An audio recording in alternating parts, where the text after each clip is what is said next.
You are listening to the Hello Sport Podcast. All right, welcome back to the Hello Sport Podcast. Home unqualified opinion and unwavering bias. Monday, still July. If you're fucking wondering, we're still in July. Edward, how are you? Still in July? Yep. I'm not hating July. I'm not anti-July. I'm not anti-July. It's been... Look, it does bring some cool weather. That's for damn sure. Real Saturday nippy almost vibes. fucked me right up. Yeah? 9 degrees, not a temp that I'm used to. I can't even remember being particularly cold on Saturday. I mean, it wasn't warm, but it's never warm in winter, so I wasn't particularly shocked.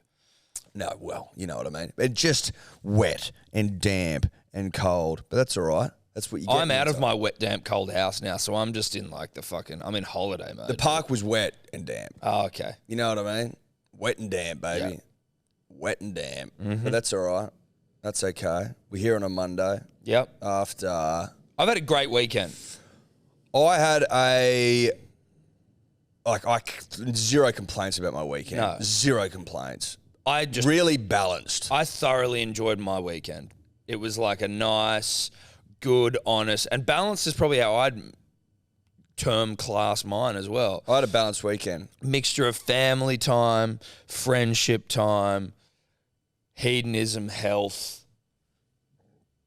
That's exactly my weekend. Yeah. Like, I ate healthy last night for the first time in fucking ages. You know what I mean? Usually I'm shipping in something really dirty, but Ella cooked. So then I'm healthy there, but I'm also ripping and tearing on Saturday night, but then I'm chilled on Friday night. You know what I mean? Yep. Walking on Saturday. I'm going to Bunnings. I'm hanging up fucking paintings and shit. So I'm doing everything. Yeah. It was every man's weekend. It was an every man's weekend. I went to the movies. I consider Thursday night still the weekend. Well, we've talked about this at length. Thursday night, technically when the weekend starts. Yeah, it starts then. I went and saw Where the Crawdads Sing. Steph. What's a crawdad? It's a bird, I think. And it's a very popular book turned into a film. Haven't read the book, have seen the film. Murder mystery in swamp marshlands. A crawdad is a type of crayfish. Oh, there you go. It's a fish. They sing? Fish. Not a fish, a crayfish, like a lobster. And they sing. I don't know. I feel A like the crayfish. I think Why the are they singing's called metaphorical. crayfish if they're a crustacean? I don't know. There are other types of things that are called like something fish. Well, it's an altered form of the Middle English word crevice, which was derived from the Anglo-French word crevice. So fish has no business being there whatsoever. The syllable was heard and repeated as something fish frequently enough to alter the word towards a more English-sounding name. Yeah, right. So this is people just becoming comfortable with the mistake until the mistake becomes the real word. Yeah, like we're not doing it like that. Well, it's like I slightly am off on pronunciation of something, and then you come into my life and you don't know the word, but you're hearing the mispronunciation of it. So then now that's your word, and then you start to fuck it up, and then someone in your life, you know what I mean? It's No, I understand. understand how it works. You do? And I like that. Yeah, I think but that's not healthy. a fish. So it's not a fish. I think we need to clear that up. Yeah. So don't go out there trying to tell people that crawdads are fish because they're not. They're not. They're crayfish. Anyway, saw the movie Friday night, Thursday night. Great, good movie. Am I emotional all the time, anytime? Yes. So there's that. That's still there, bubbling along below the surface. Anytime there's like a child in distress, I'm like, ah. So you cried in there. I didn't cry, but I was distressed at points. Now, that doesn't matter. That was a nice start to the weekend. That was just mum and dad. Mum and dad out for a bit of mum and dad time. Friday, family time. Me and my sister, Steph, we have Mexican together at our place. I cook. You cooked Mexican. I cook. Dad stands over at the barbecue watching over my shoulder, fucking giving me tips like I'm 8 years old. Was it annoying? Yes, it was. But was it nice to spend time with Dad? Yes, it was. But was it annoying? Yes, it was. Did I feel emasculated? Yes. Did he make me take the chicken off too early and then it was fucking undercooked? It was his fault? Yes, he also did that. So I did feel convicted because he was like, oh, you ready to chuck these back on? I'm like, yeah, you fucking reckon, Bill? Did you have to put them back on? Yeah. That's the problem with chicken. It's a fine line that I've never felt comfortable walking on because undercooked, now you got fucking salmonella on your hands, a bad case of it potentially, which will fuck up your day, your week, your life. overcook that bitch and it gets rubbery and dry and fucked. I don't think it's Use that all the difficult. juices. I don't think it's that difficult personally. Now, listen, it depends though what you're cooking. Look, Depends how if you're cooking like if you're trying to just cook a big fucking hunk of chicken breast, yeah, dude, that's going to be tough because you got to get that thing all the way through without burning the outside. Who the fuck is cooking a big, thick chunk of chicken breast? What psycho fuck is doing that? Like, seriously, that's not how, and maybe you do. Maybe like you boil it if you want to try and just get lean. But like, I just hack it up a bit on the barbecue because it's all going in tacos and shit, baby. So it's like you put it on there. yeah, like, sure. in big But bits this is and you now we're hack it talking up. tacos. Well, that's what I was having. Yeah, I know. But I'm talking Mexican about chicken food. generally. Well, you didn't even realize that chickens were sold raw at the fucking Woolworths. So like, I don't think that you're the person to come to for like chicken-based shit, you know?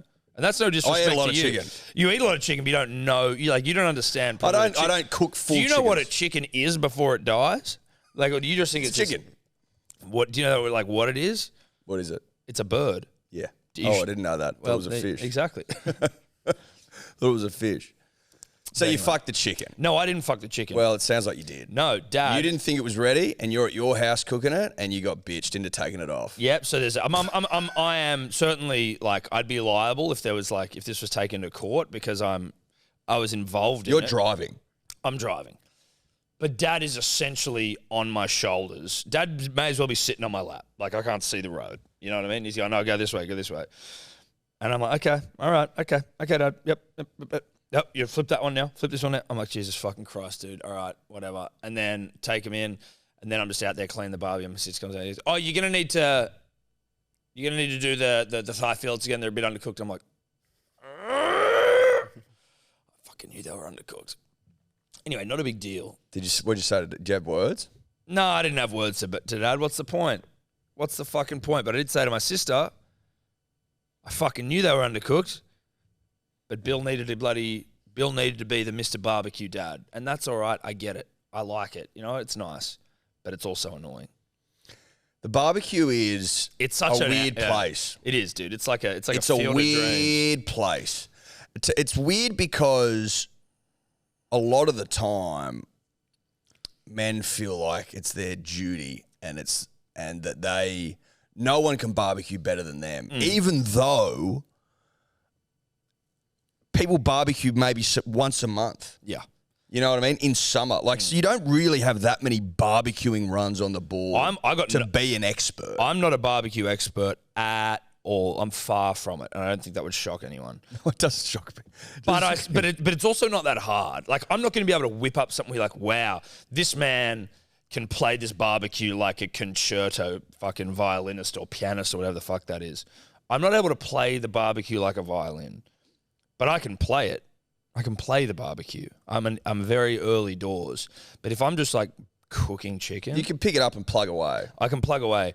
Oh, is it hot yet? Seems to be. Let's put the chicken on. Chicken looks done. Take it off. That's me. I understand that, but I think that's 95% of people, right? Yes. Except people act like they're fucking Concert pianists. Yeah, exactly. Like, world acclaim, flown out the fucking Sydney Opera House and shit. Yeah, exactly. Whereas, brah, You're not Mozart. you're not Mozart, mate. You're like the rest of us. You're the guy playing You're at the the pub. Dubbo of Stedford, mate.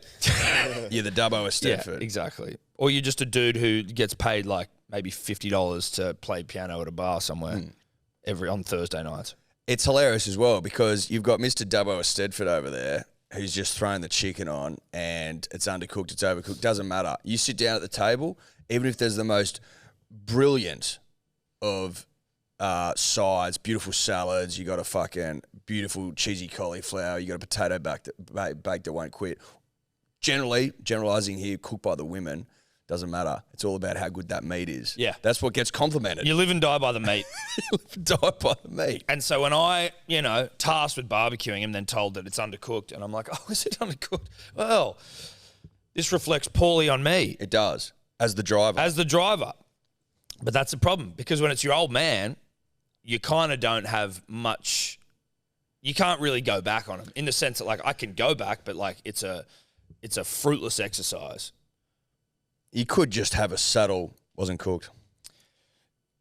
Yeah, you can certainly be like, well, I did. When I went and picked it up. I think When I went and picked you're it up. well within your take it rights back to out. say something. No, I did. I go, when I went back in and like picked it up from the tray, he's like, oh, no, it's just the thigh fillets. I go, oh, is it just the thigh fillets? Is it undercooked? Oh, okay, right. So they were undercooked. Okay, fine. And I just walked out. What did he say to that? Nothing.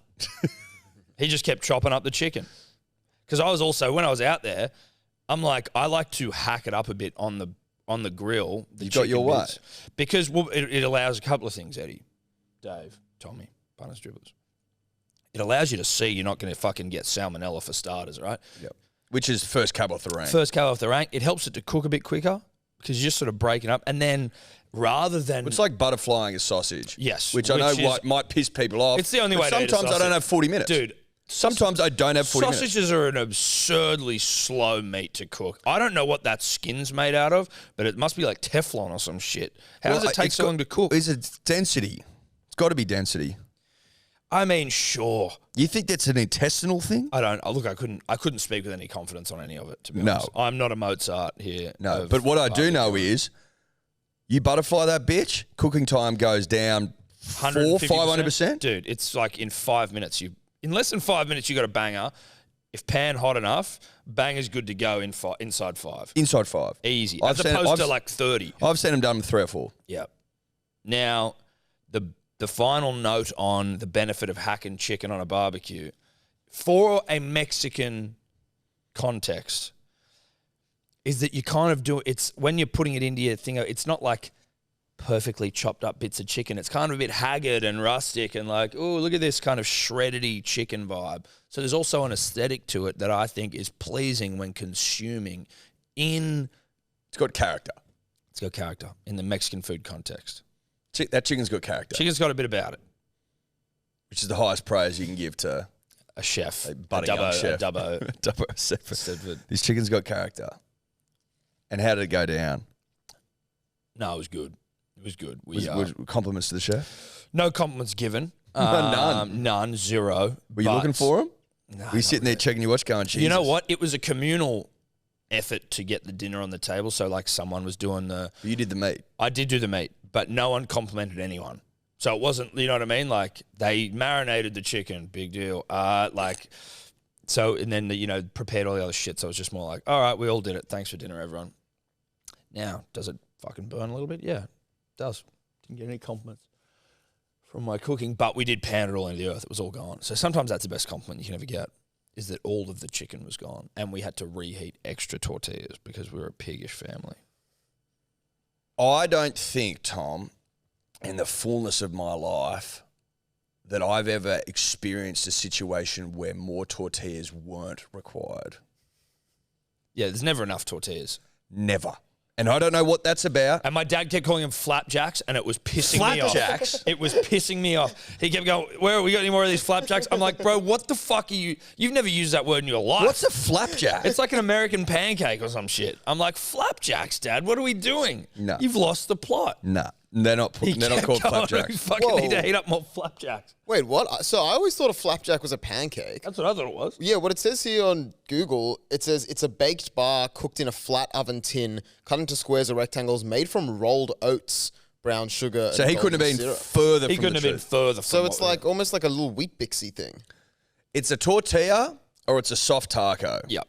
Nothing else will do. No. Nothing else will do. Nothing else. And they are there's never enough on the table. Never. Never, ever, ever.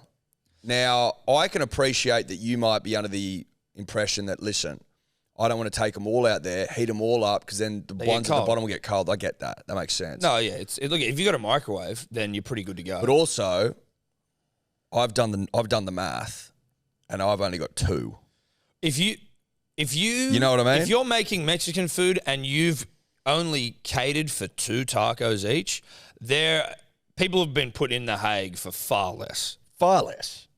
Far less. That's one of the most disgraceful things you can do. And also, now that I am essentially Eastern European through my ties to Stephanie and her family, We've married in. I've married in. I'm basically a wog now. Yeah. New money. Well, I have wog sensibilities. I need shitloads of food. At all of her family events, they're always like, they talk about like Evie and Zoe, right? Who I sort of forget that they are even related to Steph even or her family. But like Steph's mum will be like, "There's Vog babies now," and like they're just pounding fucking cabbage rolls and shit, and I'm like, this is my life now. So then if someone is under catering, I now, like the rest of my family from Croatia and Serbia, I'm furious. Where are the flapjacks? You were furious before. Imagine how I'm now. Exactly. Where are the flapjacks at? Because I've seen that done before. I've seen 2 tortillas served per person. I've seen it. Seen it with my own eyes.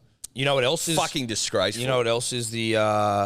I think that people. I've maybe even said on the podcast before. The term we use in our house is mamange because it's stingy and Fijian. So when we go on holidays, I think it's something that like my old man or someone picked up as like stingy. So it's like if you've gone mamange on the flapjacks. But potatoes. I feel like roast potatoes at like a fucking dinner or meal, people underprovide potatoes. Do you reckon? That is my experience. I can only speak to my experience. Potatoes, serious mamange vibes.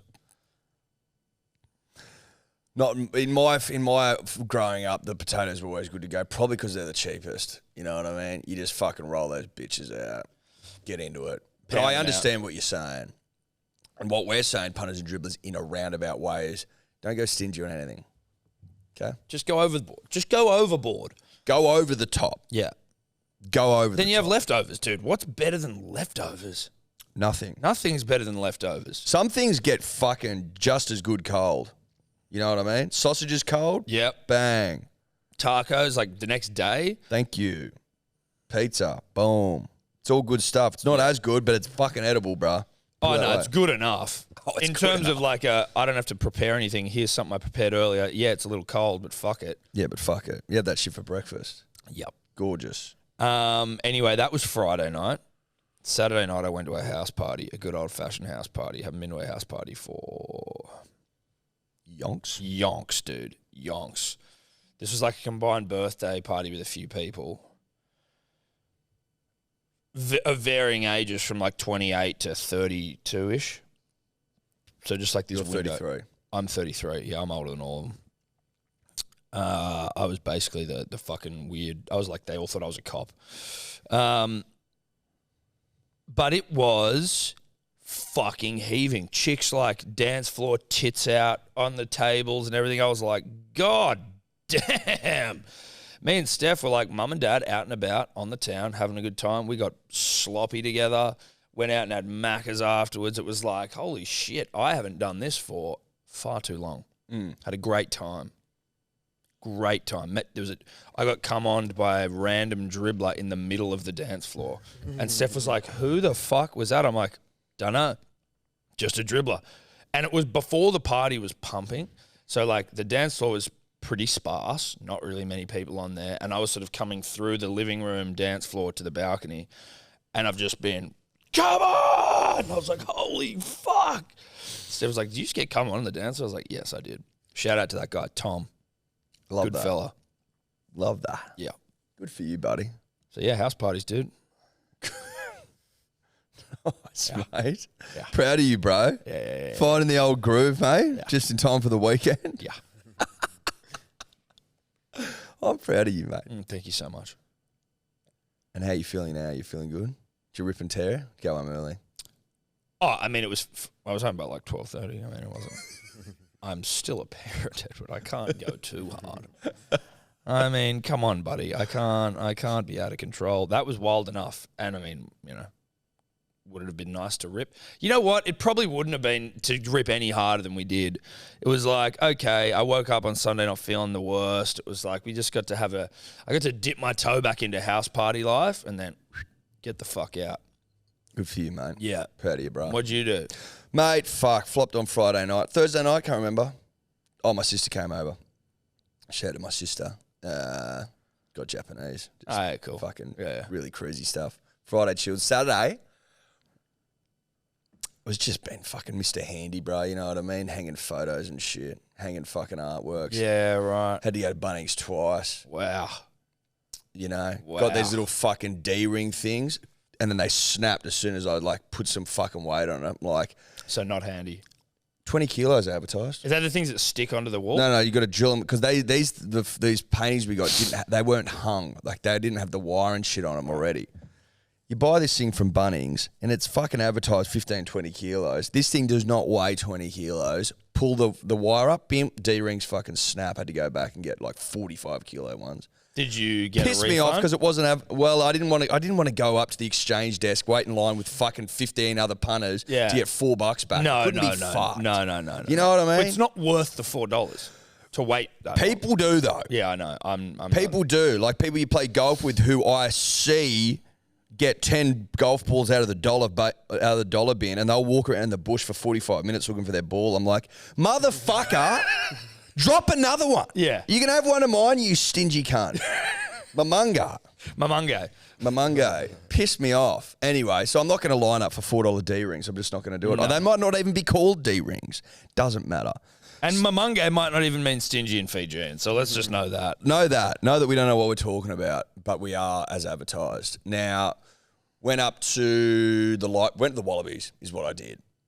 Went to the Bees. How was that experience? Because obviously we didn't win, but no, we didn't win, and I didn't expect us to win. I did because we won the first game, so I expect wins now. Yeah, but we lost the second game. Yeah, but I think the ref was fucked, even though I didn't watch it. Mate, refereeing refereeing in fucking rugby union, like it's just unbelievable. We'll get to that. Yeah. Go up to the like Paddington on before. It's just because that's their bread and butter. Paddington doesn't hum like it does when the Wallabies are playing. Oh my god, it was fucking heaving at the seams, bro. Yeah. Like why they ever used to play Test at ANZ is just beyond me. Like their fucking spiritual home. Is Paddington. I'd love to know like how many litres of red wine gets pounded into the earth on a like Saturday night pre and post Wallabies. Oh mate, you go to the Rugby League, no one's coming away from the bar with fucking red wine. It just doesn't happen. No. It's everywhere at Rugby Union. They fucking love it. Pound it. Get into the Light Brigade and it was fucking pumping. All the pubs on the walk up there, absolutely Scarves fucking Central. Scarves, triple collars. Oh, the triple collar. Boots. Fucking you name it, mate. We call Jerseys. the triple collar stadium seating. Yeah, the triple collar. You know what the triple is? Tobler? Do you know what a triple collar is? No, can you remind me? So you will go a collared shirt. Yep. And then you'll go Usually a polo Ralph Lauren. yeah, and then you'll go a collared sweater. Usually a polo Ralph Lauren. And then you'll go a jacket over the top of that. Not always. Not polo. always polo Ralph Lauren. Or maybe a vest even. Well, Puffy that's vest. actually a great point. So you can go the four. You can go the quad. I I've seen saw it the done. quad. You've I seen saw it. the quad. Harry O'Neill, you did do it. The quad's rare though. Stadium really seating. rare. Well, I've only seen it once. It was at a Paddington pub though, and it was Harry, who's a big rugby fan. But that was collared shirt, collared vest, collared jacket. No, wouldn't it have been the collared, jumper? Sorry, collared shirt, collared jumper, collared vest, collared jacket. Yeah, that's the quad. Rarely Stadium seen. seating. Rarely seen. Get in there, it's absolutely heaving, which is fun, but it's also like waiting for a beer is a big day. Yeah, You know what I bit mean? much. It's a lot. And that gets a bit annoying. Anyway, fucking Kaz, shout out to him. He's just stinging, fucking foaming at the mouth. He's like, the gate's open at 6, we're going to go here early, blah, blah, blah. People are lining up, fair income, from like, because for the members, it's like basically a free-for-all for those that don't know. As in what, first and best dressed? It's first in best dressed, yeah, for seats. People line up from like 4 o'clock for an 8 o'clock game. I'm like, you cunts have lost your minds. It's as dribbly as it gets. If you're lining up 4 hours early for a Wallabies game, like, I can't respect that. No. Because I don't respect stupidity. That's why. This is an anti-passion thing. I respect your passion. That's fine. But I don't respect stupidity. No. It's as simple as that. It's not a smart decision. Mate. It's not necessary. I'm also bringing into question, where do you sit? Did you bring your own seat? What do you do with the seat after the fact? Do you store it somewhere? What do you or do you while just waiting, stand? 4 hours in a line. Wait? How do you wait for that long? like what do you... Is there anything... Well, it's 2 hours in a line because the gate's open at 6. Okay. But still. Whatever. 2 hours in a line. That's like... You may as well just be at the fucking RTA. That's Go like and how long it takes to do anything at Mate, the stand in the RTA. same spot for 2 hours. Unbelievable. Unbelievable. You'll know about it. You will know about it. Anyway, we get into the line 10 to 6, 5 to 6. Wait there 5 minutes. Gates open, roll in. We fucking went into the newsstand. We're like, do we want to sit in? Nah. Go to the fucking the members stand, like the one full chock-a-block full of character, Tom. Yep. And you know the upstairs you can't drink outside, but then there's the windows behind that, and there's like seats in that room. There's like the tables and stuff. You mean? But no, there's like, and then in one of the rooms there's like seats. Yeah. Bang, sat in there, fucking rowdy as, got blind. Unbelievable. There was a dribbler. Of all people to be in that small room, dribbler. There you go. Buy me piss. Shout out to you, bro. That's nice. Didn't remember his name. Rick? Rick? I'd had a couple. It's in one ear and out the other when I've had a couple, Tom. You know that. Yes, I It's do. as simple as that. That's true. I apologise. If it wasn't Rick, know that I remember your face. And even then, I don't think he does. That may not be true. That may not be true, Rick, if that is in fact your name. And A good Paddington night was had. a good Paddington night was had. Like, it was fun. You know what I mean? Yep. It's good company. So that's all right. The game's whatever. Like, on several occasions. Was it a good game? It was okay. I was at a house party, as I told you, so I don't really remember. It was okay, Tom. On several occasions, I turned to like Freeman. I go, bro, what was that for? And he goes, I don't know. Well, that's what rugby is. And right? I'm like, if you don't know, no one knows. No. If that's like a hallmark of if you know you're watching a rugby game is when you have no fucking idea why a penalty was given, and the referees, you would argue, probably don't even know. They're just like, oh yeah, it was a scrum penalty. Well, for what? Well, you made that whole scrum collapse. Well, they're laws as well. So it's like in the interpret. It's like, you know, you can interpret laws however you want. Just depends. Which on is your what lawyer. lawyers do. You need a good lawyer. So the the refs are out there going, Penalty. It was good. It was good to see the SCG pump though. It was full. Yeah. Did we outscore them for tries and they just hit penalties? I don't know if someone told me that. It was what 22-17 in the end or something. No, 21-4 at 17 or something. 22-18, maybe something like that. Whatever, Trevor. While we are on the Wallabies, though, I just think there maybe was we just- some. Oh no, you want to keep going? Yeah, No, I was going to say like. No, you keep going, bud. Well, you go. No, you keep I going. was going to talk about the game. Yeah, that's what I was going to say. Okay, good. It was.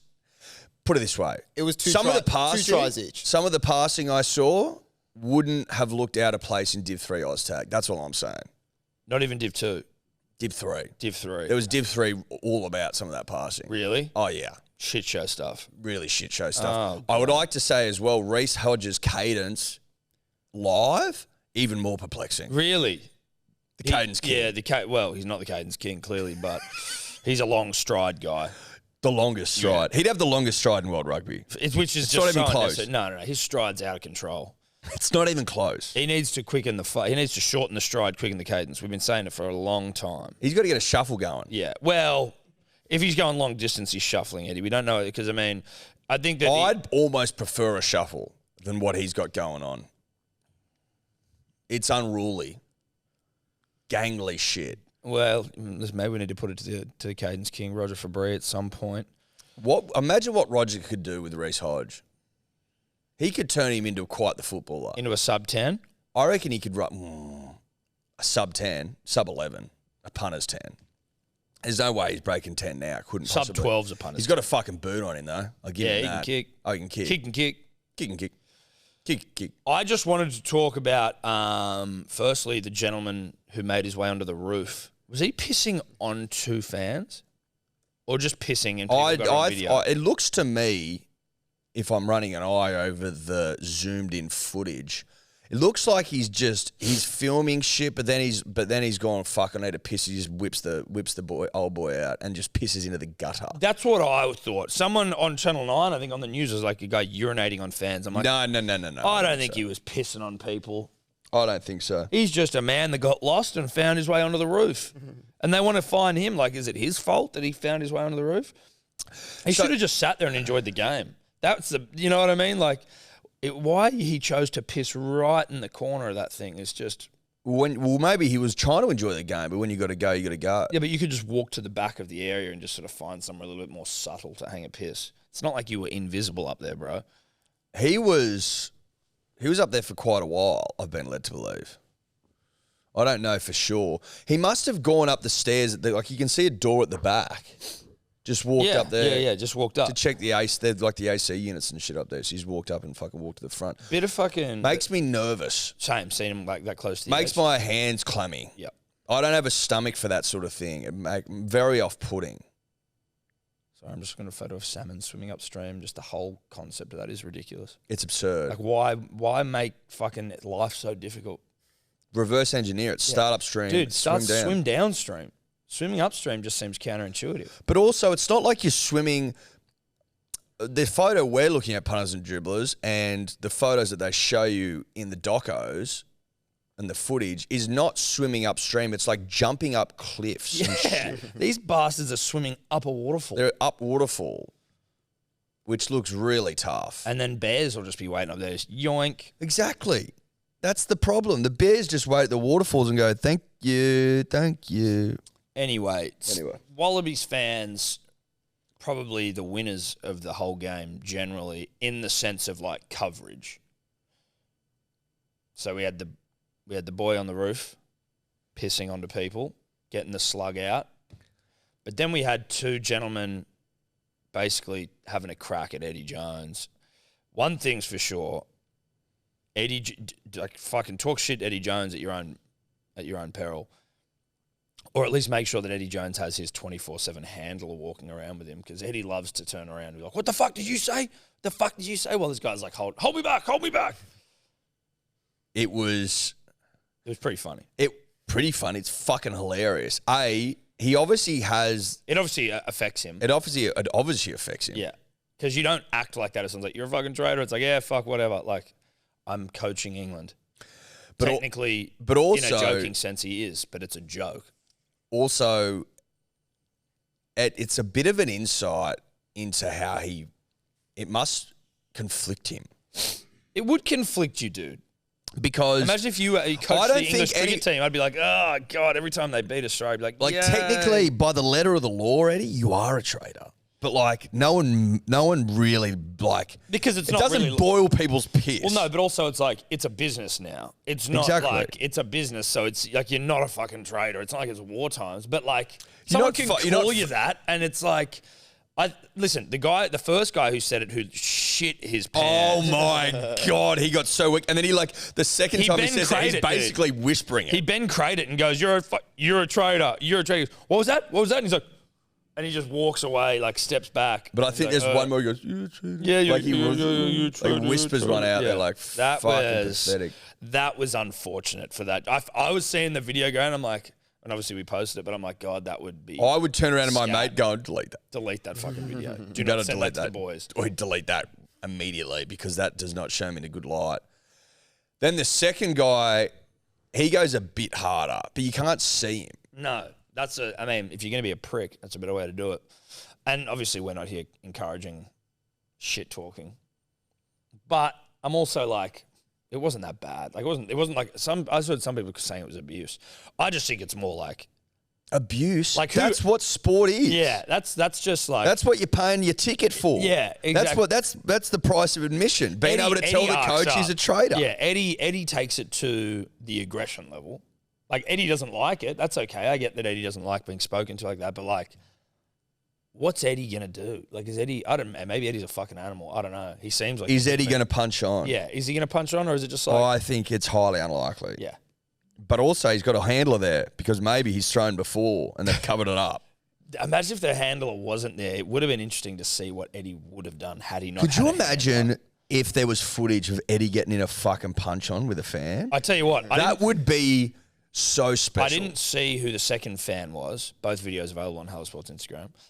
But I imagine that in the fan we do see, I think Eddie would have him. I think Eddie would eat that guy for lunch. Dude, I reckon Eddie's got an uppercut in him. You know, just a dirty boxing. Dirty boxing. He'd bite and shit. Yeah.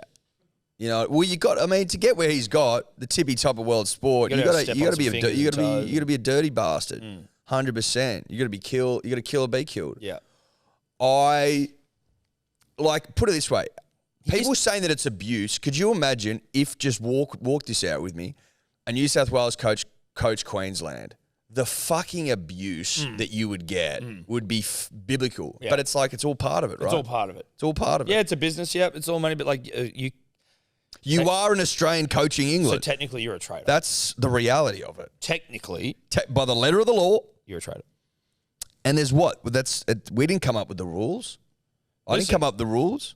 They're the rules, though. It is what it is. This isn't like fucking, Manly v Bulldogs, Des going from one to the other, where it's like all business. This is nations. That's clubs. That's clubs. This is nations, Yeah. dude. Yeah, nations. You don't sing the national anthem for fucking England, do you, Eddie? But if you change from one club to another, then you start singing that club's song. So it's different. It's very different. I don't have a big problem with it, Eddie. I'm just letting you know what the laws are. I don't have any issue with Eddie doing it. No. But I think it's fair to say he's still a traitor. rules? I wouldn't yell it out at you because I don't care. I wouldn't go to the footy and yell it at you. I don't care. I wouldn't do it, and I'm not encouraging But if you it. put a gun to my head and said, is he a traitor or not, I'd have to answer I'd have to honestly. say yes. Yes. Because you are. You are a traitor. Not my rules. It's not the rules that we've set out to define who and who isn't a traitor. I didn't come in here to my own podcast studio on a Monday morning to call you a traitor. I didn't want to do it. No. But you've put me in that situation. We have to react to what we see, and we see a traitor. There lies a traitor. So, look, take your hollow win. You fucking traitor. Take your hollow July win, you traitor, and fucking beat it. Back to Mother England, you fucking traitor. Oh, God. Anyway. British Airways as well. Qantas wouldn't fly you. No, not allowed. Not allowed to fly Qantas anymore, mate. No, you Not can't after fly. that. Qantas don't fly traitors. Simple as that. No. I don't you think now it's going to happen way more? Cunts are going to just start calling him a traitor way more. He's going to get pounded into the earth Yeah. now. Yeah, twice in one evening of rugby union. It's he's now, tried to punch on. Mate, it's now a thing. Unshot As with if a it couple wasn't. of dribblers. As if it wasn't already, because it clearly was. Because he's got a handler. Well, he's a fucking traitor. But A traitor. now it's going to be non-stop. It's non-stop now, Eddie. Know that. What else? The All Blacks lost. First time in 1998? By the time this comes out, but I just heard from someone else that they're going to sack their coach today.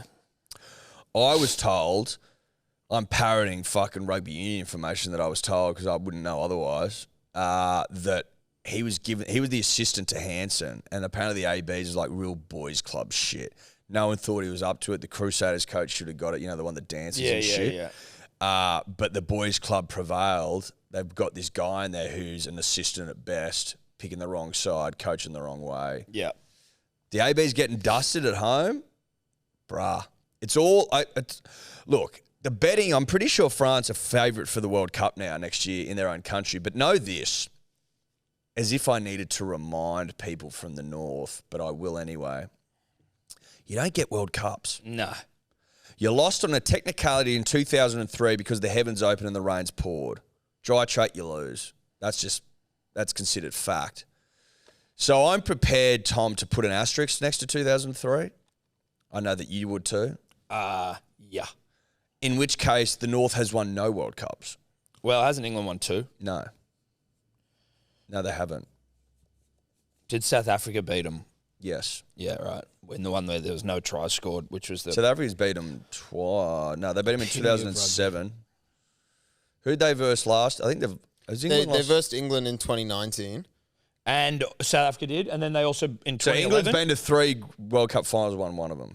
And did they lose to South Africa? I think Eddie Jones was a part of that one as well. 2007. Traitor. 2007 Eddie traitor. Jones is a part of that one. Yeah. He's got form. I mean, shit. Like, you're building a case against yourself. Eddie. 2003. There you go. There's one. There you go. There's one there. 2003 asterisk. Eddie, if you were to tell me you had a deep, burning desire, what do you think I would say to you? I would say it depends on what type of deep burning desire you have. I'd say you need to probably get that checked out, and I know the place where you should get that checked out. It's pilot.com.au/sport. That's exactly where you get your deep burning desires. If you have a looked at. deep burning, and I'm assuming just because of the way the term feels, that your deep burning is coming probably from like around your pee hole.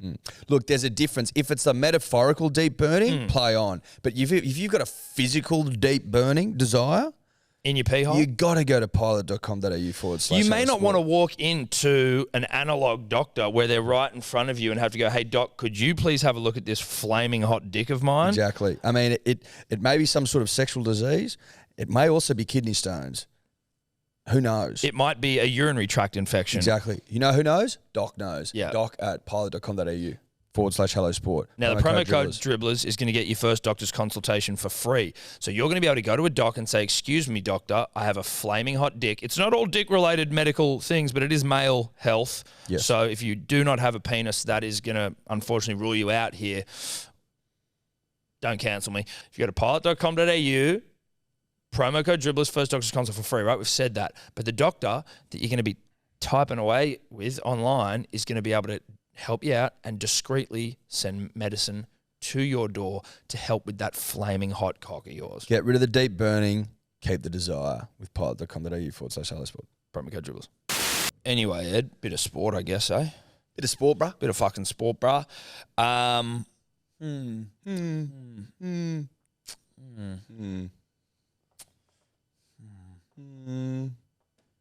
Manly's entrenched. So entrenched. Yeah. We talk K on the show. We talk rugby league on the show. We do it. Thanks to KO. Thank you, KO. Love you, KO. Rugby League brought to you by KO. Now, We'll start with the best team of the comp. best team of the comp, Manly Seagulls, pounding the Newcastle Knights, the hapless losers that they are, 42-12, absolute humping. Kula, Saab, Olakawatu, Davey, that's Craig Davey, Tuapolotu, Lachlan Croker. Like that, outside of Lachlan Croker, who's been there for a while, that's new blood. That's just Manly, new blood, horniness. Now, obviously, Ruben and Daly and, and Foreign gorgeously pulled the strings. That Saab try, the second one, was fucking ridiculous. Dude, that's an attack that's starting Goes to really hum. right and goes, nah. Well, it's also a bloke that's just won a shield, bro. He was playing with with reckless abandon. Absolutely, but that whole thing of down the left side, it was like him to Foreign, back to him, back to Saab. Like it was just, that was real horny attack. And I can't remember whether it was Daly or Saab after the game talking about it. I think maybe Daly. But basically going like... Try Sobbers. No. It was like when you've got the best player in the competition in Tommy Turbo, obviously your game plan is going to be built around him to whatever degree that is reasonable. When he went, it was like we had to change the way we played or the way we were going to play. And to be honest, we've been very good without him, I think, and getting better. Getting better. Peaking at the right time of year. Yeah. Peaking at the right time of year. Slipstream, dude. Simple as that. Ruben Garrick just doing a fucking job back there, bro. Yeah. Just doing a job. Stubby Cooler, can of cola, so quick. Yep. So elusive. So powerful. So quick, elusive, powerful. Like just ba. But he's found his mojo. I said it, dude, after he got his first try. I said, watch the floodgates open, We baby. talked about it. It's just about getting the monkey off the back. Yep. You know what I mean? Losing your virginity, as it were. Because now he's playing with the freedom of a man that's got a nut off. Yeah, he's got the nut off, and now he's just rooting. Now he's just rooting, just shagging. I will be honest. I was an Olakawatu double off $38 multi, something juicy I was a Ruben Garrick of a 40. I was one try away from a couple of big ones on the weekend. Not important, all responsible as well, but worth noting. Knights stink though. I don't have much else to say about this game. I don't think we need to I'm not going to sit here and mull over it forever. Just know this. The Knights are fucking dog shit. And Manly is too big, too strong, too powerful. I tell you who's good. Can I talk about who's good for Manly? Craig Davey of Andrew Davey fame. Well, of Craig Davey fame. Craig Davey fame. He's keeping Joshy Schuster on the bench. Josh played 9 minutes, but Craig Davey He's a motherfucker. Got a good try. He tackles hard. He runs hard. I like what he does defensively, Thomas. He puts people on their ass. An ass sitter. Yep. Just snapshot. Hits you. He hits around the middle as well, like Jake a lot of the time. Just gets you honest Jake and was true. tackling his dick off in that game. Did you see that stat the other day about how many fucking... Bloke in a bar, 200 and something tackles, one missed in since 2019 in Origin. Fucking unbelievable, mate. Yeah, loved it. Really good stuff from Manly. I actually haven't watched the post-game press conference yet, which I will do with Des after this because why wouldn't I? Maybe over a game of pool, Eddie. I love that the kickoff that bounced and landed on the post. That was ridiculous. It sat on the goalpost pad. It landed and stopped on the top of the fucking goalpost. The kickoff? Yeah. No, I missed. No, I didn't see that. Video up. What are the that'll almost probably never happen again. That's probably the first time it's ever happened. I was watching this game at the pub at the Live Brigade. Obviously, it wasn't on. Shock horror. So I was on my phone, and I was. They didn't have it on before the Wallabies. No, they had the fucking All Blacks game. We're in Paddington. Yeah, I know, dude, but you don't have one TV. But I was stuck in the corner. League. Stuck in the corner in the tab area. No rugby league, but it's on my phone, and I was reminded again. I'm like, dude, you could be born. Like, if you were born 300 years ago, you don't have rugby league, you don't have phones, you don't have internet. Like, we live in such a glorious time where I can just prop my phone up at the bar and rip in to rugby league football. Mm-hmm. You couldn't do that 10 years ago that even. was with KO. Fucking oath it was with KO. But like 10 years ago, you couldn't do it. No, you just were like, oh, can't watch a game. I don't reckon you could do that 5 years ago.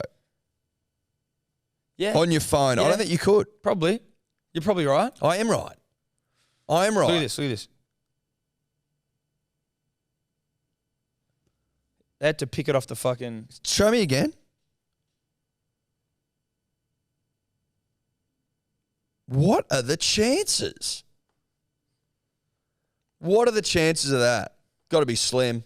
Gotta be slim. Good crowd, good healthy crowd at Brookie. Great to see. Now, just to the other games, because there's a couple of things from the weekend, actually. Yeah, there are. There's one big thing. Huge thing. Is there? The Storm suck. Oh, yeah, dude. The Storm are poo. The Storm suck. Dude, the Storm are poo. When was the last time they lost 3 games in a row? Dude, Craig Bellamy. I saw it on like the NRL roast. Craig Bellamy looked like 8 years old. Do you know the answer to that? It was 2015. You could make the argument, and I'm about to. They're worst team in the comp. Well, I'll go that far. But you could make the argument that the Raiders are potentially better than the Queensland Origin side because the Storm had Munster. So if the Raiders can beat a Storm with Munster, maybe they beat a Queensland with or without Munster. Possibly, Tom. Look, it's not the craziest idea I've ever heard. Not the craziest idea we've ever had on this show. That's for damn sure. It's a long bow, but not that long. Not that long. Not that long. Everyone's like, when Munster's back, it'll be different. When Munster's back, it'll be different. Nah. He didn't look very good. Now, you know what the Storm are lacking? Good Players that Ticker. are not injured. Ticker. Yeah, Ticker. Ticker. You don't want it enough. Oh, we're missing heaps of good players. Harry Grant's out there. Munster's out there. Hughes Hughes is out there. Oh, how fucking bad you saw. What are you talking about? Pappenhausen was out there. Well, he was, and we were playing well. We literally made a line break off the first. You got set 3 of the game. best players in the entire competition, and you're still fucking whinging about outs. Oh. Pathetic. That's my point. We've got 3 out of our starting 7. Out of our backs. Don't want it enough. You don't want it enough. Simple as that. And we're whoever still you've in the got, top 4. Still in whoever the you've top got waiting in the wings is not up to it. You're not very deep. You don't roll deep. The problem is we could have whoever we want waiting in the wings. The fact that every single week there's a new injury, there's a new something, we can't even have combinations. Well, the and get them Roosters set. had like their entire fucking team out last year and made the top 4 almost. Well, Except we're for still in the Manly. top 4. Yeah, but this is only happening. You've lost the last 3 games. You're probably. No, we're just timing our run perfectly. Can you make the spoon from here to potentially? I mean, I wouldn't be surprised. We're just timing our run well. I don't think that's we didn't want to be realistic, like though. the Might miss the Panthers. eight. You know, it's the 8. If we're slipstreaming, you guys have fucking popped your tyre. Based on what I've seen, and I'm being fucking 100% truthful here, based on what I've seen and the lack of ticker shown, I think you missed the 8. Yep. I'm pretty confident of a top 4 finish. Nah, probably not. But what's interesting as well, not interesting, Pappenhausen injured again, out for the season. They're thinking he's done the old Tommy Burns injury. shattered patella. Oh, is Oh, that the what you Patel did was as that? well? Yeah, I saw slow-mo footage of it. It looked like a Patel. That's what happened to me. Like that's almost like identical to how it happened to me, where it's like he's not moving and the person is moving, and you're just standing stationary and just fucking crunches it. It's painful. He's been unlucky. He has the been last couple of years. Yeah, he has been. I think Pap, and obviously I'm heartbroken, but being the selfless person I am, I'm heartbroken for the community of rugby league that Pappenhausen's gone. You know, obviously he's a Storm treasure, but we've already lost, arguably the greatest player in the competition this year, and obviously a dear friend of the podcast, Christian Welch. Yep. And now that we've lost Pappenhausen, we've lost other great players like Remus Smith and George Jennings. The league is just not the George same. Jennings, look, And Remus Smith. you just got to aren't. stop rolling them out. Yeah, it's no And disrespect no to them. disrespect, but they're not. But they're not names that you mention when it's like, oh yeah, Christian Welsh, Pappenhausen, Remus Smith. No disrespect at all, but that's just the reality. The problem now is that who's going to take it to the Panthers? You know what I realized? You know what I've realized, Eddie? No one. And I realized this on Saturday night talking to Tom and his Miss Osara at the house party. I hate Penrith. I used to like them. Cool fucking dude. Now I hate them. I hate Penrith. Well, that's just your classic Australian tall poppy syndrome, Yeah, mate. I hate It 'em. lives within all of us. I hate them. It lives within us all. I loved them on the come up. Now they're up there and they're killing it. I fucking hate Penrith. It lives within us all. Yeah. It's as simple as that. It's not rocket science. Now, look, obviously Penrith, fucking heavy favourites to win the comp. But sometimes that's not where you want to be. You don't want to roll into fucking finals on like a 15, 20 game winning streak, lost one game all season. That No was how they competi- did like year before last. No 2020. competition whatsoever. You get to the final and sometimes For yourself. you poo yourself. Can we That's go what to happens. Roosters 54-26. This game was a good game in terms of just like Tri-Fest City. Well, you get that at Gosford, Tom. You do. You get tries at Gosford. Now, Joey Manu caused a stir already. I did pick him for 2 tries, sorry. Joey Manu, he played, some people say he faked the injury. I saw it. I didn't think he did. He got a cramp. So like the ball sort of like spilled out the back of a play. Then it's gone to him. And as he's picked the ball up, he's got a cramp. And he's sort of stopped for a second and paused. And the defense has held off. And then he's noticed a gap. And he's fucking just gone, fuck it. Really intelligently described there by me. He's fucking just gone, fuck it. I apologise. He's just gone butts and just hit the hole. He's hit a gap. He's hit a gap. With purpose. With purpose. With vigour. Yep. And he's run through and then he's put in a gorgeous grubber for a Momirovski or someone who's come down and scored. Now, some people are saying he faked the injury, in which case it's disgraceful is what they're saying, because you are basically capitalising on the goodwill of the opposition who's going, oh, he's injured, I won't hit him. So you reckon they... Some people say he faked it. I don't think he did. I think he's gone, ooh, cramp, shit, stop. Then gone, oh, gap. I'll deal with this cramp afterwards. Because he came off the field after that, I think. What do you make of it if it was intentional? I hadn't thought about the side of going like, if players are holding off, you're taking their good nature for granted or you're taking the piss out of it. I actually don't think you should be faking injuries because you don't like seeing a player get hit when they are injured, right? Like I remember in Origin, I think it was maybe like a Brett Morris got injured. He was hurt and he was on the ground. When he ran after Greg England? No, that was Josh. But Brett was hurt on the ground. Brett or Josh, do your own research. And Hodges came up, and Hodges was a grubby fuck, but just puts this massive hit on him while he's laying on the ground injured. And you're like, that wasn't necessary, dude. Even in Origin, that's not necessary. If they're injured, they're injured. Like, don't worry about it. Just put your hand on him, the tackle's affected. Yes.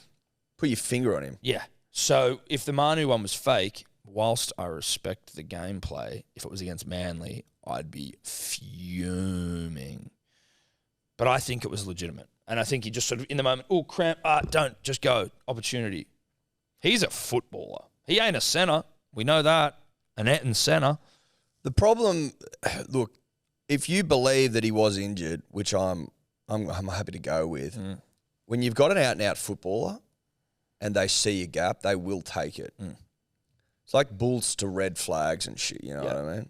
Exactly. Bees to honey or bees to pollen. Yep. You just can't turn that off. A footballer will see a gap or the try line and and think, let's go, baby, let's go. You can't take that out of a footballer. No.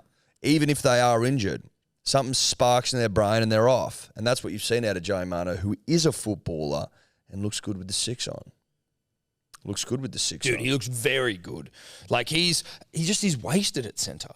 He just like he needs to be. Centres don't get enough. They don't get enough speed. But they're not but they're not tasked with making things happen. You know what I mean? Like they're there to run lines, and again, what do I know? But they're not really, are they? Well, they are. They're there to run lines. Run lines, make tackles.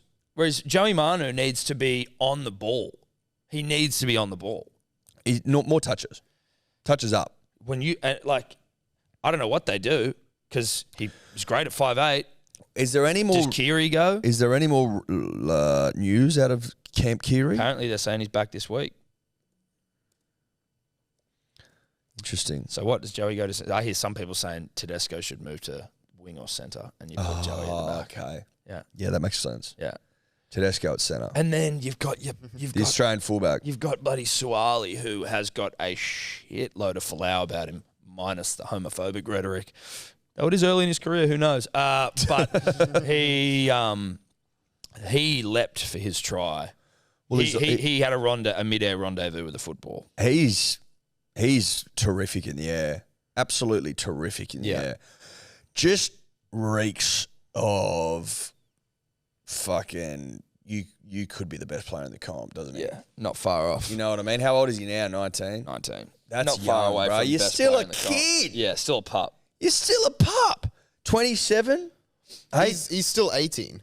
He's 18. He's turning 19 in August. Wow. Wow. Like you could That's things fucked. Oh my God. He was born in 2003. That just weirds Oh me my out. God, dude. I was in high school.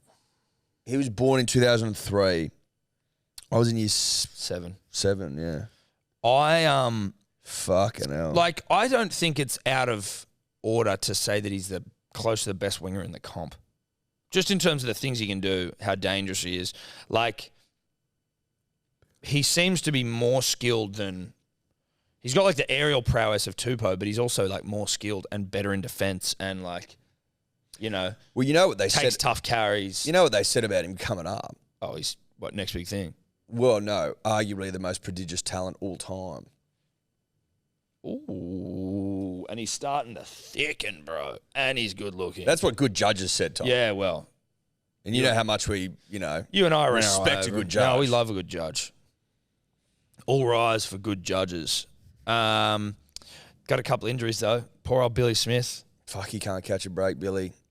Another ACL. And Satilli, he did an ACL. Victor Radley has abandoned New South Wales to play for England in the World Cup, so he'll never play Origin. Fuck off. Yeah. Are you serious? Mm-hmm. He's going to play for England in the World Cup. Traitors everywhere. Well, his old man's English. Well, it's different. Eddie Jones's fucking mum isn't English. Traitors everywhere. Well, mate, he was in the squad 2 seconds ago. Yeah, he was, yeah. Do you know what I mean? Yeah. Yeah, he was in the squad like 2 weeks ago. Fucking Coogee Jr. or wherever the fuck he's from. Clavelli or whatever.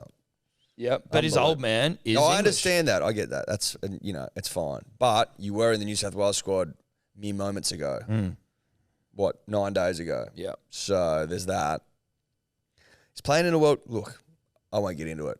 You do you, Victor. Yeah. You do you. But disappointed to hear you won't be in the Origin arena anymore. Well, we never got to see him. Never got to see him. He was built for Origin. Yeah, he was built. That's a big call from Victor, who's not that old. The Inflictor. How old's the Inflictor? 24? Nah, he'd be 27. He is 24. He's only 24 years old? Yeah, fuck, he's my age. Why do you think he was so old? He's won fucking 2 comps he already. seems way older. Dude, he won the comps in 2018, 2019. He's been around. It's 2023. 2022. That's wild. So he was 20 then. Yeah. He's got so much more football in him. So much more football, and he's gone off to play for England. That's what I'm saying. Like, they're good Origin years ahead of you, mate. Yeah, really good Origin years ahead. Great Origin years, mate. Jesus Christ. Do England even play outside of World Cups? Who do they play once a year? Big call. Play some of the European teams. There's a game in the Super League, I think it's still going on, where it's like England versus Exiles. So they put together a team of like NRL players in the Super League. And then Oh, England God, Origin for that? But I don't think Christ. NRL players will play in that because that's during our season. No. So he'll miss half of England's tests anyway if he's playing NRL. Sometimes they let him go. Interesting, dude. Huge call. That's a big call. Did you see that. Mitchell Moses needed police escorts? Yeah, what was to that and from- about? Dude, someone's like was sending like death threats to his family and him. What? Or him through his family. I don't know, dude. That is messed up. They won. You know what I mean? Well, I don't know. Yeah, and listen, I don't know that it's ever. Even if they lost, I don't know if it's all right. No, look, it's never all right. But there are dumb people out there Yes. who might think it's all right, usually after a loss. Yeah, That's all I'm saying. but I think he'd been getting them before the game. Right. That's what it says in the lead up to the Yeah, Warriors. in the lead up to the game, he was getting them. So he got like police escorted in and out. That'd do your head in, bro. Dude, death threats are fucking edge. Yep, that's a lot. It's a lot. That is a lot. I hope Mitch is all right. Yeah, I think No one he said it. deserves I think I heard him on Triple M. He was saying it rattled him. As it would. fucking would. As it would. Can we just keep scrolling here, Dave? Yeah. Is there anything else rugby league related here? There was is, the actually. how about Brett Kamali calling the Panthers disrespectful for resting players? Yeah, and then the Panthers won. Yeah. So Brett is actually incorrect factually because Brett Kamali, mate, it was the third Origin game. There was 7 players that played 3 of them. It's a long season. They can have a rest and still win clearly. because they're playing you. Yeah. Like, you can use the word respect all you want, but this is can I tell you the truth, Brett? No one respects the Tigers No. because of the performances you've rolled out for the last 10 years. That's why. So earn the respect. Did people respect the 2005 Tigers? Yeah, they did. People respected it up to like 2011. Well, put it this way. They probably wouldn't have rested 7 players against the fucking Storm or against the Roosters or against, they against might the have, Seagulls. the Seagulls. But they Highly unlikely. They would against the rest Seagulls. them against the Tigers because, as you can see, you can scrape out a 2-point win against a Tigers side, even if you've got like 80% of your salary cap out of the game. And that's not a disrespect thing. It's just a fact thing. Come on, Brett. While we're on the Tigers, though, Eddie. Yes. Is that been announced? Benji. So No. Tim? Or is it Benji now? No, so what it is it's Tim for 2, Benji as his understudy, and then Benji takes over for 5. That's the deal. That's the deal. Now, listen, Benji Marshall. What? Benji Marshall seems like a great dude. Never met him. Great dude.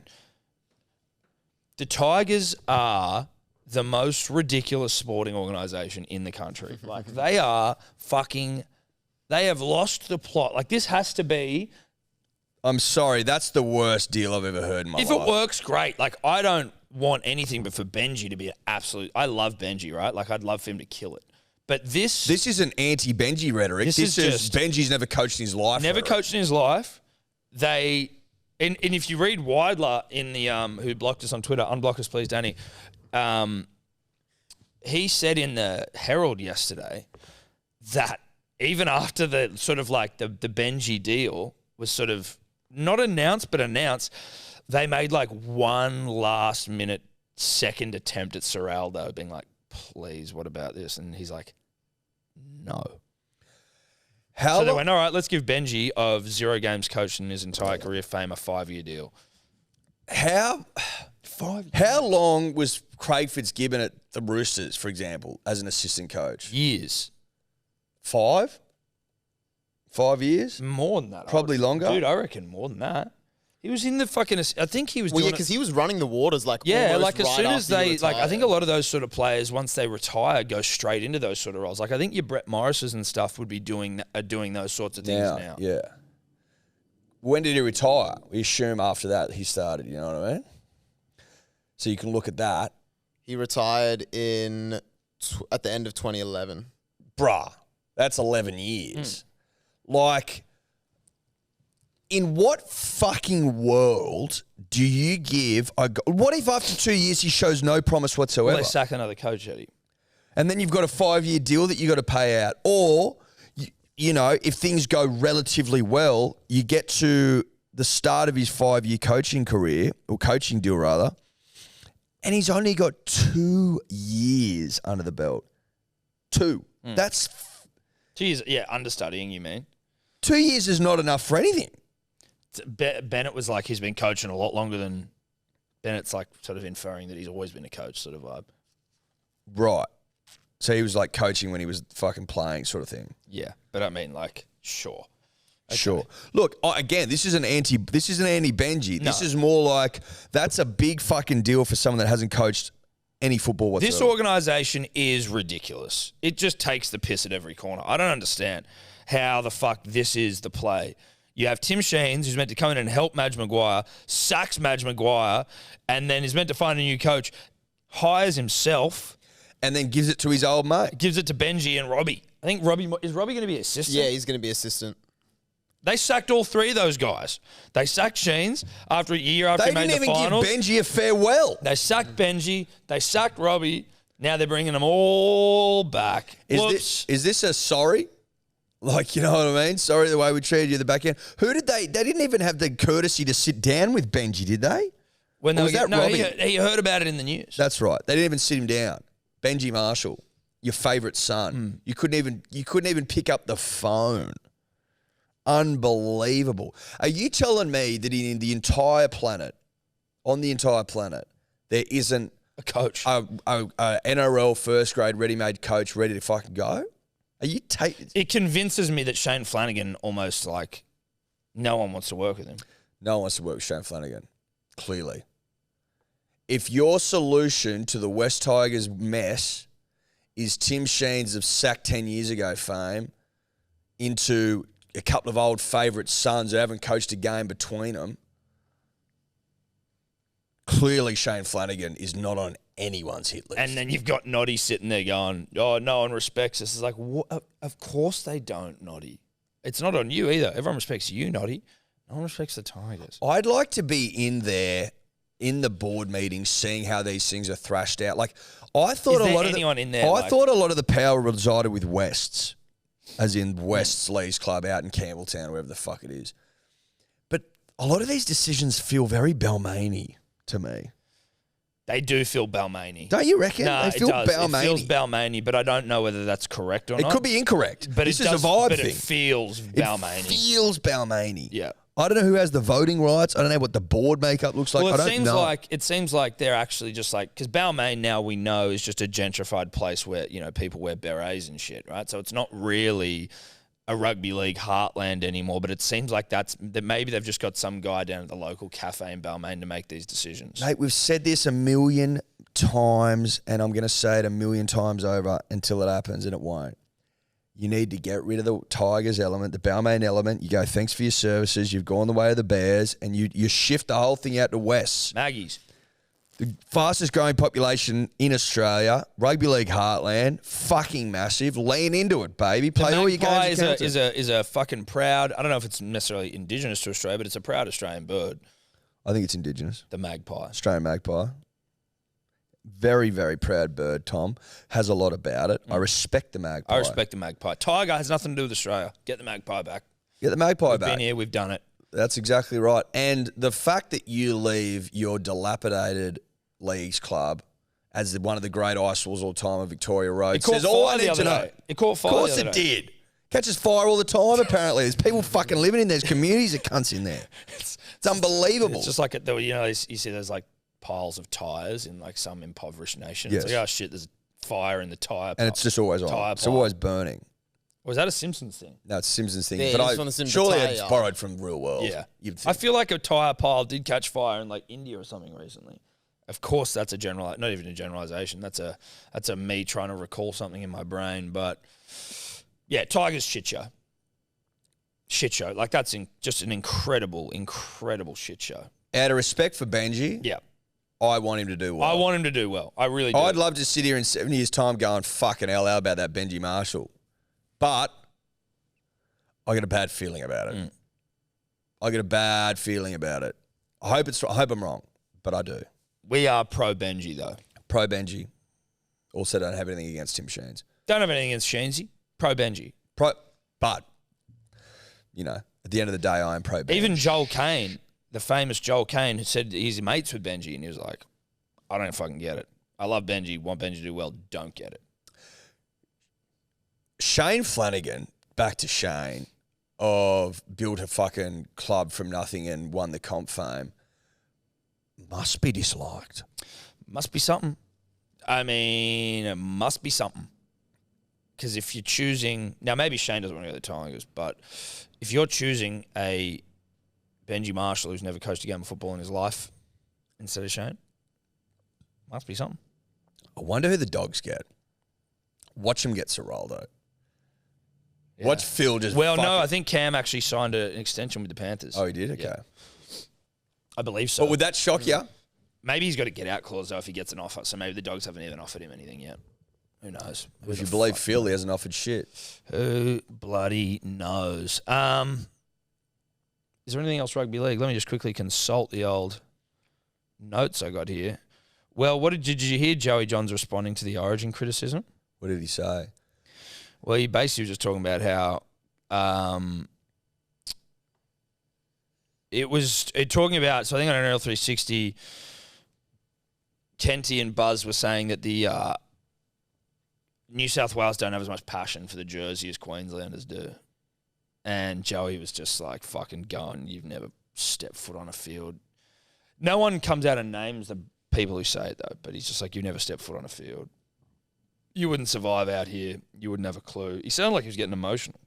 I think it was in his like Channel 9 podcast, Immortal Behaviour or whatever. But it was just because you know when people are going like Joey's behaviour was so fucking bad, all this bullshit, Damien Martins of the world, and Joey's like, yeah, well, because I think one of the things Joey said was like, yeah, now I've got to listen to all this bullshit for the next 12 months. Yeah.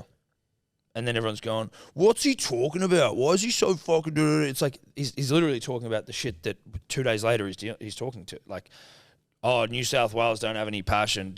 Queensland is passion. It's like, it literally took less than 24 hours for the bullshit that he was referring to start. Yeah, because he's fucking seen it a million times over. Obviously, he knows what he's talking about. He's like, where the fuck was this rhetoric when we humped him in game 2, or when we beat him all 3 games in Queensland last year? Where's the fucking Queensland? No, don't have all of them. No, but we beat them. All the games were in Queensland. No, all 3 were in Queensland. We won 2 of them. That's what I mean. Sure. All games in Queensland, and we won beat the series. We won the series. Yep. I did not articulate that well at all. No, you didn't. But like, where was all this? Where's your Queensland spirit now? Bullshit. They only say it when we lose. Now, our record in deciders is not great. We've been over that many times. No, look, we understand the tight. We don't like a tight one. We don't like a decider. We went over that last week. But don't question the 8th. And don't question him when he gets upset in an Origin call about the fact that we lost, when that's what you were fucking begging for in the weeks leading up to it. There are people who are like, oh God, how good is it hearing Cam Smith cheer for Ben Hunt when he's like running away? And I don't have any issue with that. But the same Queensland dickheads who are like yipping and yahooing when Cam Smith's screaming, go Brucey, as he's running away to score that try, are then dirty that Joey Johns is showing the exact same level of emotion, but just in another... Like, you could argue that... On the flip. You could argue that a commentator cheering for a team is unprofessional. Or are we going, okay, you're allowed to because it's Origin, because this is what it's about, mate versus mate, state versus state, passion. We're allowing that because that's what Origin's about. Well, then you've got to be able to allow Joey to have his fucking feelings when his heart's been ripped out his asshole by a New South Wales side destined for greatness, should have won, didn't win. The man literally had his heart ripped out through his rectum. Yeah. And you're not allowing him, a moment of just devastation. Honesty, but honest devastation. Honest devastation. He goes, mate, my heart literally just removed through the rectum. Without any surgical procedure. No anesthesia at all. Nothing. I'm in severe pain, and I'm going to be salty about it. Yeah. Leave me alone. It's sheer madness. But that's the merry-go-round. Well, not merry-go-round. That's the circus of rugby league, right? Like that's what you were signed up for. Rugby league is as advertised. Yeah. And it's what keeps us fucking turning up day after day, week after week, month after month, year after year. Hour after hour. Hour after hour, minute after minute, second after second.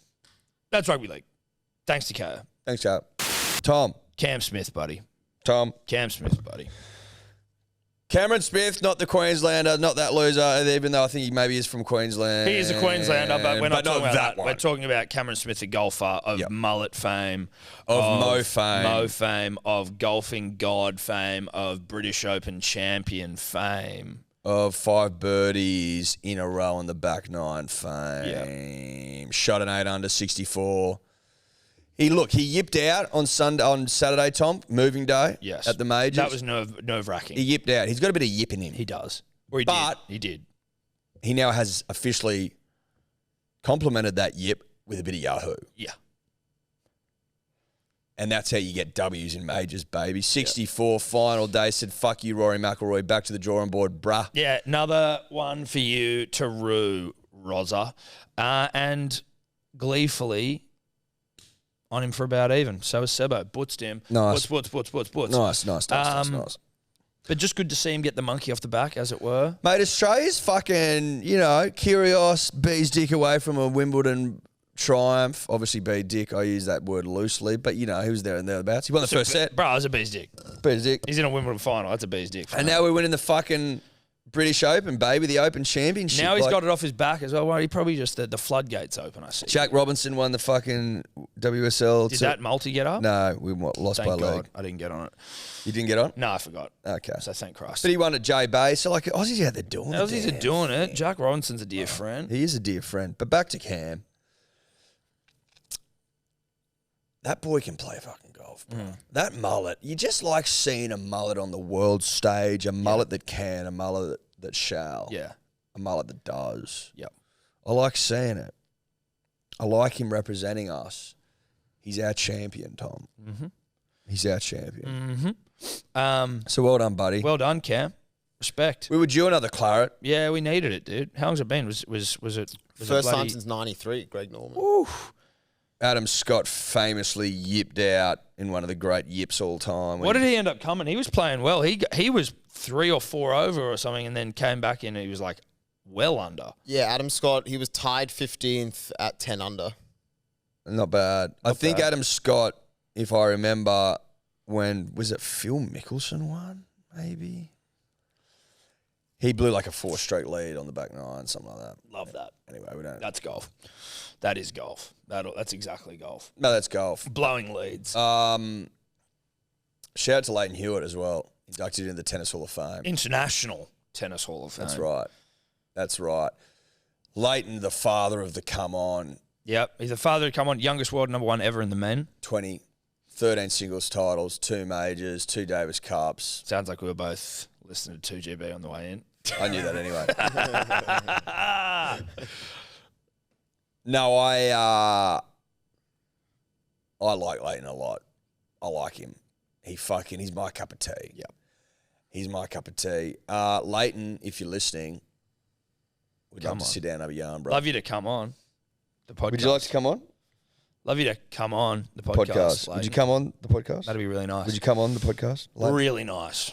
Leighton, would you come on the podcast? Yeah. Do you get it? He gets it. He's a friend. Well done, Leighton. Well done, Leighton. Fucking love you, bro. Righto then, bro. Righto. Ben Hunt is the greatest football player of all time. He's the GOAT. New South Wales are full of weak dogs. Queensland 13 5.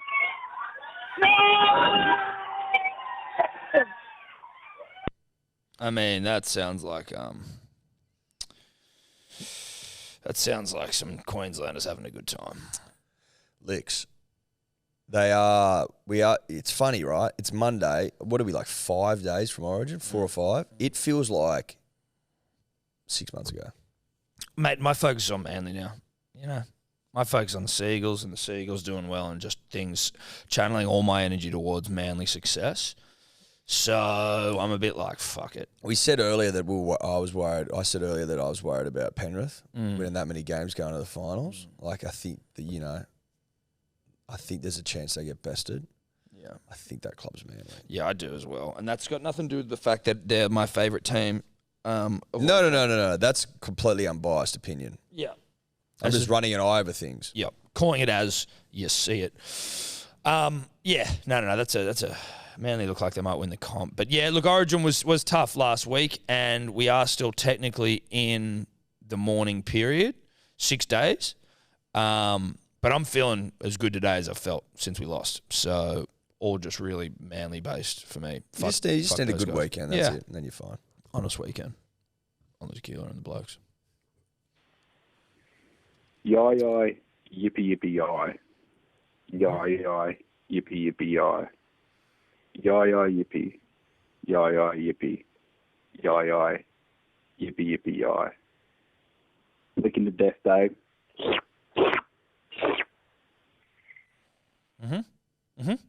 I'm feeling all right about the licks, to be honest. You know? I don't feel anything. I'm numb. Don't feel a thing. Numb. That was one of the more civilized ones. We'll see how you feel after this one. Okay. Hey, you fucking beaters, this is your fucking fault. You let down the state. You got free tickets to the fucking Decider and you think it's too much of an admin issue to get up there for the boys. How's your Thursday feeling now, you fuckwit? Yep, that was more aggressive, Dave. You were not lying. Now, this gentleman here obviously implying, Edward, that by not attending that we were in some way not supporting the boys, I would say. And listen, I think Freddie would say, we've done more for New South Wales, the team and the state than any Other living person. Yeah. Any other living person. That's a fact. So, I mean, I don't know what the fuck that guy's talking about. We supported the fuck out of him from down here. Fucking oath we did. Did a live stream.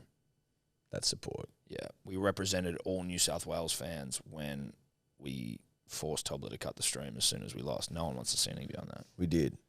I mean, we love the state, and our allegiance and loyalties to the state cannot be brought into question. And if you could draw back the curtain, if you had a look inside the engine room, you'd go, oh, they have done more for the state than anyone else living. Or dead. Or dead. So, fuck that guy. Fucking hate you, Queensland. Fucking hate you, Nathan Cleary. Tom, Dior, Eddie, Tobler. Fuck you, Dior. Just want to say, fuck you, Dior, you turncoat cunt. Queensland didn't even fucking win that fair and square. Ashley Klein from Kellyville. I see him at the fucking shop, and he's giving a fucking penalty away for nothing. I'm putting this on fucking clubs, mate. There you go. That's what it should have been. Club Hearts. Fuck you, Dior. okay. Make it that way you will. Yeah. Make it that way you will. That was aggressive. Well, it wasn't subdued. No. Nothing calm about it. Nah. Hope the slap went all right there. Didn't sound like it. I heard doodle-doo. Yeah, that's the I heard him. I heard a man missing a fucking gamble. That's what I heard. Yeah. That's He tried to suit it as well, which was bold. He didn't even just go for black or red. Yeah, that's bold. Yeah. You don't say that often. Well, gamble responsibly. Fuck you, Dave. I want to know why I get so emotionally fucking invested in this fucking stupid game. Fuck Queensland. Why do I lose my shit when we lose and then come back like 2 hours later and listen to the fucking new cunts dribble for the fucking second half? I'll tell you what, fuck Sebo can fucking dribble. Holy fuck. He dribbles when, like, normal potty shit. But that cunt, when he's a few drinks down, you got to fucking run him on. Anyway, I hate football. I hate Queensland. I hate New South Wales. Go the Blues. Fuck you all. Fuck footy. Stay up all night and dwell on it always. Fuck you. Bye. Fuck you, Dave. You're a cunt. Fuck you. It's a lot of anger. And confusion. Okay, the man was all over the map. Look, losing an Origin series that you were destined to win causes confusion. That man was lost at sea. He was lost. He was lost. That man was lost at sea. I hope he was somewhere safe. Because if he was out and about, he would fear know for that. Yeah, he would know where he is. I really do. No, that was a man almost having like an episode. I think that was episodic. Yeah. Don't know if that's the right term. I think we'll go with it. It worked. It did work. Batman and Robin, Mario and Luigi, Scooby and Shaggy, Bacon and Eggs, SpongeBob and Patrick, and even our own Tom and Eddie. But nothing will ever compare to Jay-Z and Linkin Park's album. What a fucking album. Chester Bennington forever, and Sons exploding soon. Have a great fucking day, boys. Shout out to Linkin Park and Jay-Z, obviously. Yeah, Numb Encore. Do you want more? Brooklyn something. Yeah. Agree, mate. Agree. Let's move on. Agree. Hello, Tom and Eddie. I know non-lick related dribbles come at a premium after a famous Queensland Origin win, so I thought I'd just get in and give you guys quick congratulations on your new deal with SEN Radio. Very exciting. Can't wait to listen. Mr. Simpson, as far as I'm aware, your first crack at radio, so well done, mate. Godspeed, and please do Jim Wilson proud. To Tom, geez, another crack at All Sports Radio, hey? Let's hope this one goes a bit better than the last station that you fucking ran into the ground. Sports Radio. Quick shout out as well to the dribbler I met in Amsterdam's red light district a couple of months ago. Had the black corduroy P's and D's hat on. It gave me a good coming on. Not the coming on I thought I'd be getting in Amsterdam, but a coming on nonetheless. Hello, boys. What an articulate young man. Yeah, what a nice, well-raised young man. A credit to himself and his family. That's right. Absolutely terrific. Yeah, what a lovely guy. What a lovely young man. And I hope that, after meeting that dribbler in Amsterdam, that you got the come-on that you were looking for. I hope so. I think we need to get something framed, like a Jim Wilson framed in here. Yeah, I want to get a Jim Wilson in here. A Delane Lewis. We're getting a Delane. Can you just check? Is her name, what's her last name? Delane from... It's got to be Lewis. How do you spell Delane? Just D-E-L-E-A-N. look up the show. Look up the show. Just look up the name of the show and you'll find the fucking cast. What's the show called? Lux Listings, Sydney. Oh, that one. Now, the punters dribbles are going to be confused, so let's just bring up to speed. Yeah, it's like Deleanne Lewis. Yeah, but it's Delane. It's Lewis. Yeah, Lewis? Lewis. Yeah, okay, Lewis. good. Yeah. So we've got a pool table in the office, and it has one of the fucking great leans of all time in one of the corners, which we now call Delane Lewis because we love Lux Listings. Yes. So we need a photo of her for the area. That's right. Signed, preferably. Signed, well, ideally. And then we also need one of Jim Wilson of fair income, government fame. Of thinks government is government. G-U-B-M-E-N-T. Gub, like that, government. And fair income is his response. Fair to income, he almost says everything. fair income more than anyone living. No, I wouldn't be surprised if he owned it or if he was paid per fair income dropped. Dude, if he's played per fair income, he'd be fucking multi. Bezos. Yeah. Bezos vibes. Big time Bezos vibes. Shout out to Jim Wilson. Jimmy Boy Wilson. One of the great dribblers of all time. Yep. On we go. What was it when we were fucking... Was it on Origin night? And he was talking about... Because he's a Queenslander and his missus is making like blue food at home. And he's like, oh. Blue sausages. Yeah, but it sounded like he was coming on air. He was coming on air. It was fucked up. Like, oh my God. We were like, whoa, what the hell is this? Like, Give it blue a sausages. rest. It was the most revolting thing I've ever heard on radio.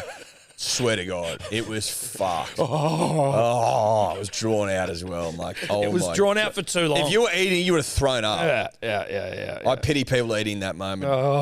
Shit. It was way too long. So too long. Blue sausages, right? Jim. No, the wife's got the blue sausages at home. That was it. It might have even been louder and longer. Louder and longer. We're underselling this thing. Anyway, that was pure Jim Wilson. Yeah. One for the purists. Love him. Fucking Love him. Let's move on. Also, never do that again, Jim. No, please. Have you blokes heard of a bloke called Sivo?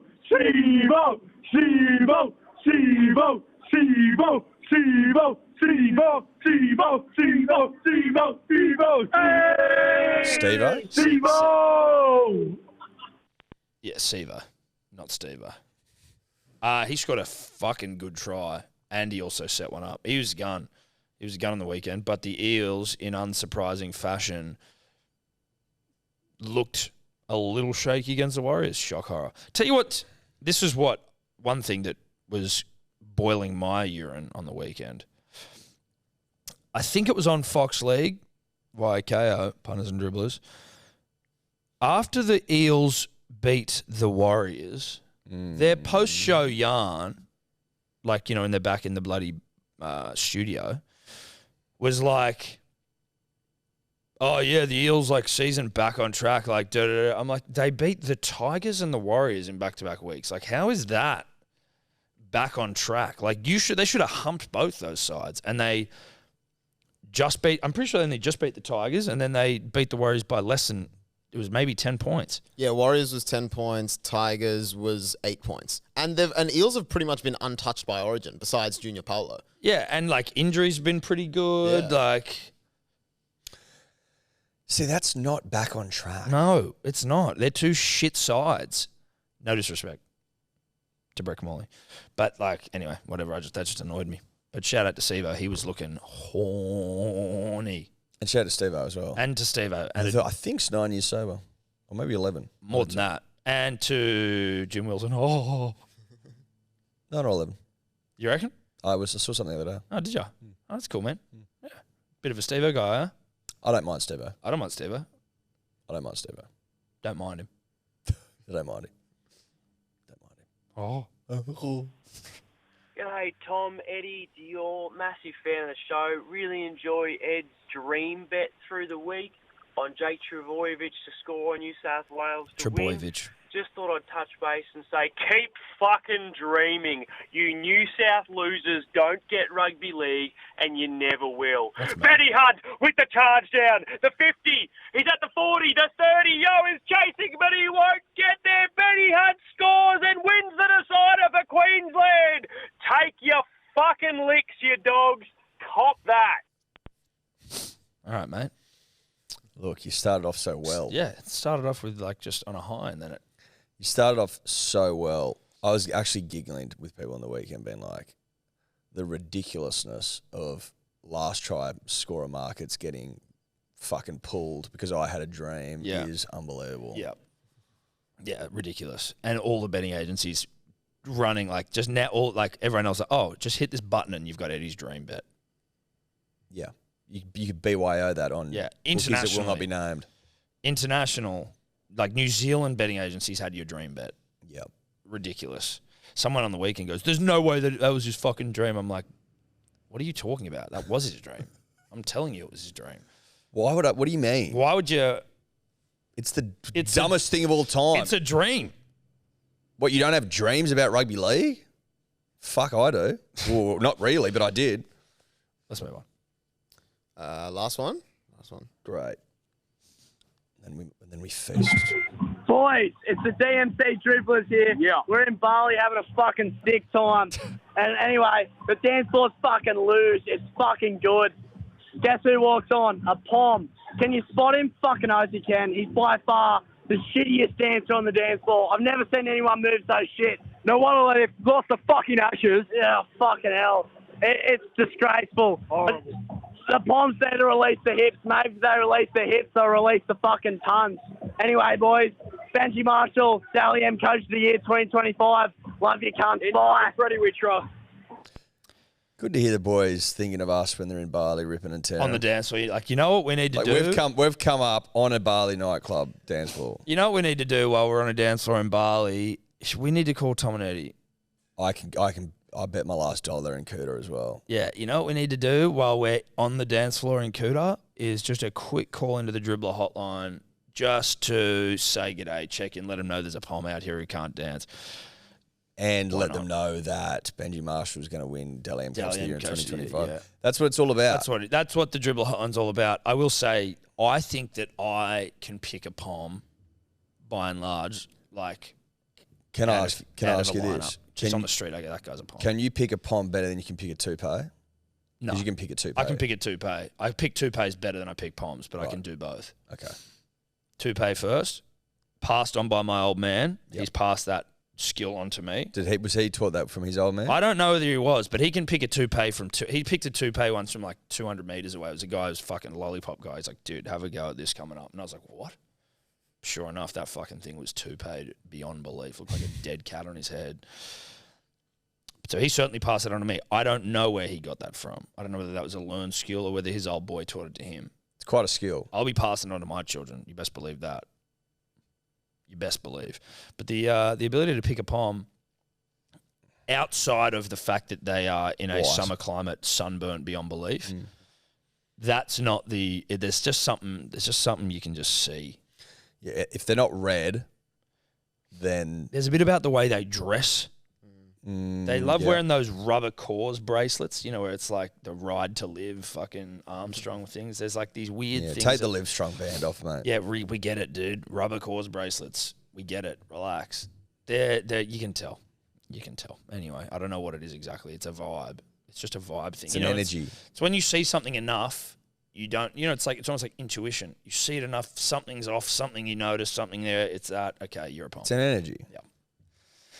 That's us. That's us. What a show. As always, shout out to everyone. Shout out to the sponsors. See you. Now, we're in Byron this week, punters, dribblers. So, I mean, nothing changes for them, does it? We just do the same shit. We're going to do a show with the gals. There'll still be a potty on Thursday. Yep. It just won't be filmed. Won't be filmed.